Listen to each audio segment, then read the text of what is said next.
Okay, in this video we're going to talk about quadratic functions. I'm sure these are functions that you've run across in high school math classes, and I just want to review what they are and tie them in with a few of the things we've been doing so far. There's more that can be done with quadratics, but this was just like a little introduction. So a quadratic is a function. And again, I'll just use t for my independent variable and v for the function variable that depends on t, but it doesn't have to be those letters. It could be anything. An example of a quadratic function would be something like this: 3t squared plus 6t minus 9. Okay, so to make it a quadratic, you have to have t squared, and you may or may not have a number multiplying it. That's optional, but you have to have the t squared. That's what makes it quadratic. You may optionally have a number in front of the t squared. You may optionally also have a number times t being added or subtracted to it. And you may optionally have a plain old number being added and subtracted also. So you have to have the t squared term, but you can also have a t term and a constant term, possibly. And you can't have any other kinds of terms involved or it's not a quadratic. So that's what a quadratic is. So another one would be, you could have just t squared, plain old t squared. That is actually the simplest quadratic.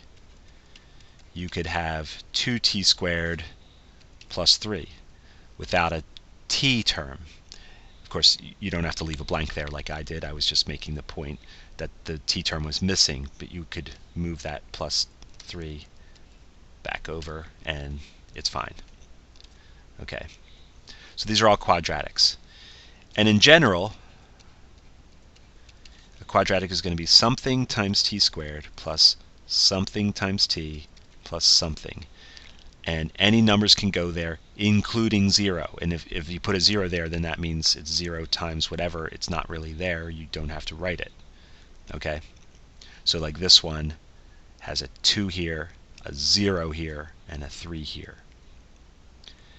And usually what we do is these three blanks, which are going to be in any given concrete situation actual numbers, we usually just label, this is the A, this is the B, and this is the C.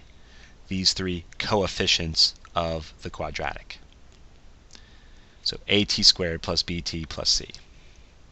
Okay. In terms of limiting values,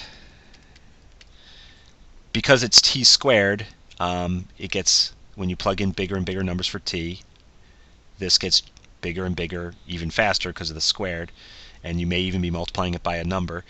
It's going to get big without bounds, so there is no limiting value. It just keeps getting bigger. That never levels off. Okay. The graph of such functions. I think a lot of you will remember this from algebra. It is what's called a parabola. So it's going to be something shaped like that. Right? It can go like this. It can be skinnier, for sure. It can be very skinny. It can be wider. It can be up here. Doesn't have to go all the way down and cross the axis. It can also be upside down. It can be like that. Now in all these that we draw, these continue forever, going up and up as you sort of move off to the sides, or down and down for the upside down ones. By the way, it could be upside down but up here also. It could be like this. So these are all examples of parabolas, and they're all possibilities when you graph a quadratic. And which one of these you get, whether it's wide or narrow, upside down or right side up, etc., or like where it is high up or low down, is all based on the A and the B and the C that are in your actual parabola. Okay. Two things I want to say here. One is, it's very easy to decide if you have a right side up one or an upside down one. That's completely based on the A, whether the a is positive or negative.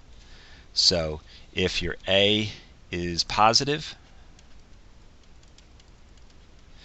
you have a right side up parabola. If your a is negative, you have an upside down one. Okay, so that completely controls which way it goes. The number that's in front of your t squared, whether it's positive or negative. Okay. The other thing we want to talk about is, obviously, the thing about a parabola that is the first thing you notice is that it has the top of a hill or the bottom of a valley, depending on which way it goes. So it has either a maximum or a minimum.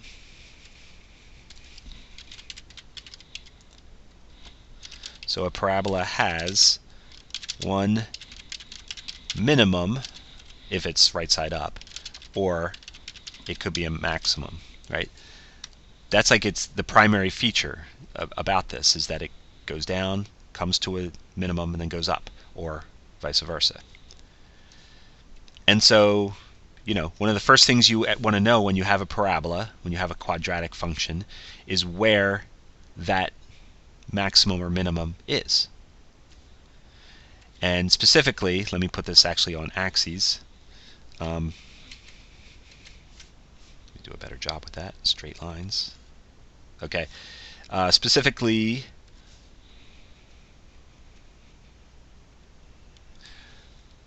where's the location of that? What is the x value, or or in this case the t value of where that minimum is?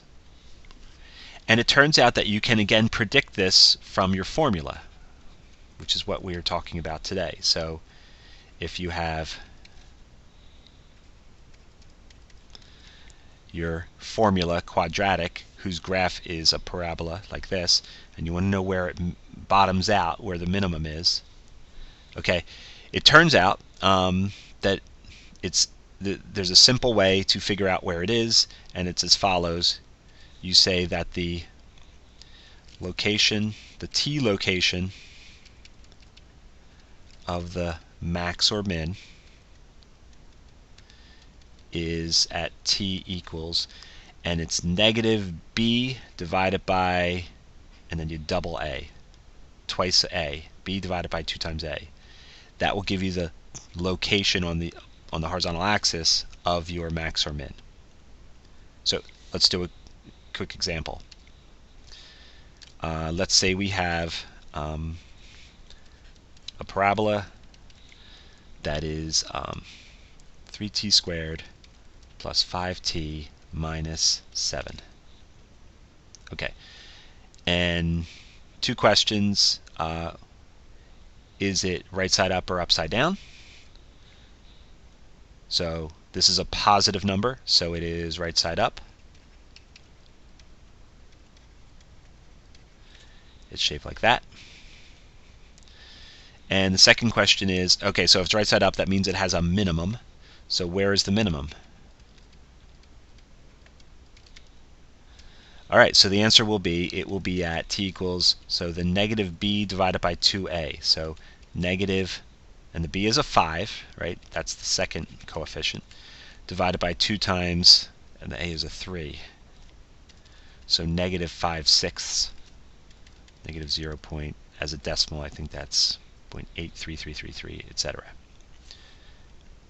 So we know, even without using our calculator, say that's -1, that's 1, that's 2.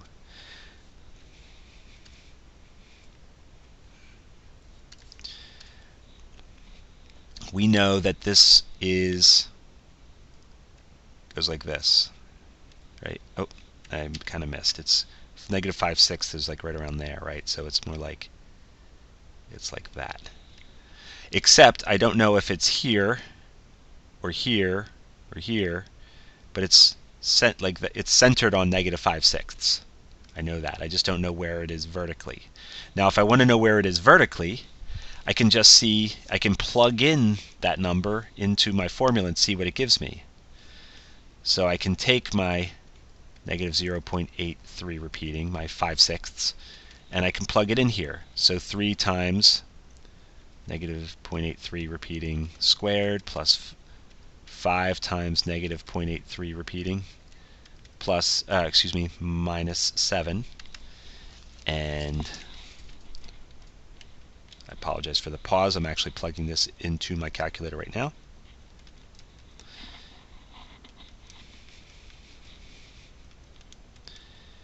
And it is negative 7.694 repeating, actually.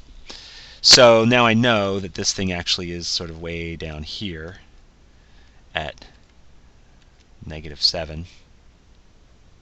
Extend my line here. It goes down to negative 7, then it goes up from there.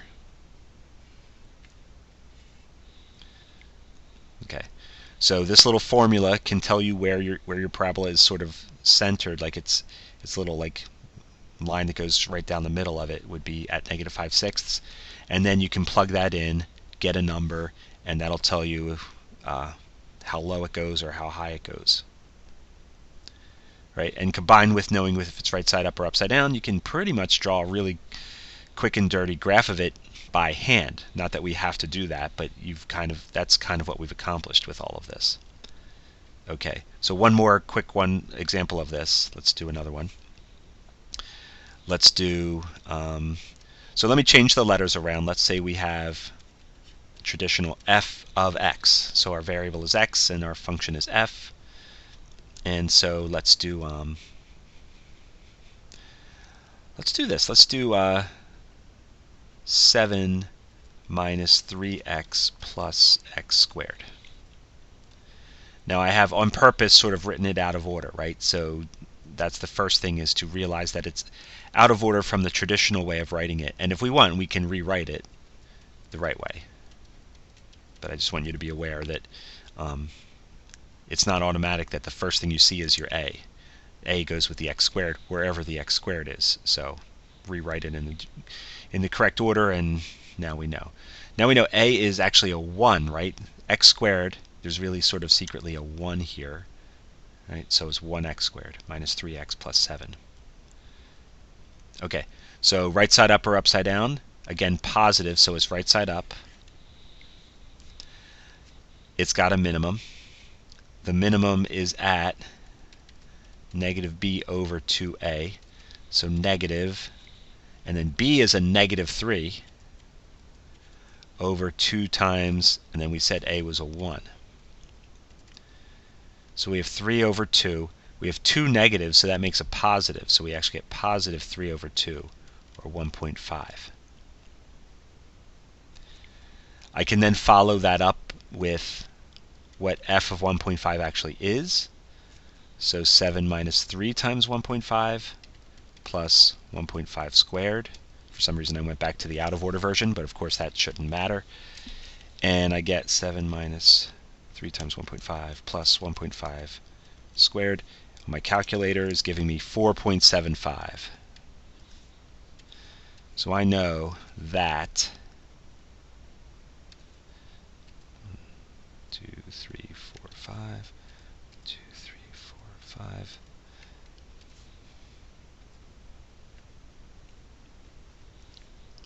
Sorry, this is being done hastily and not nicely. Okay, so it's at 1.5, which is like right here, and 4.75, which is like here, right? 1, 2, 3. Oh, here, sorry.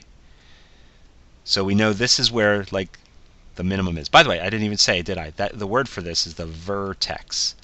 That sort of base point that the parabola comes off of is called the vertex.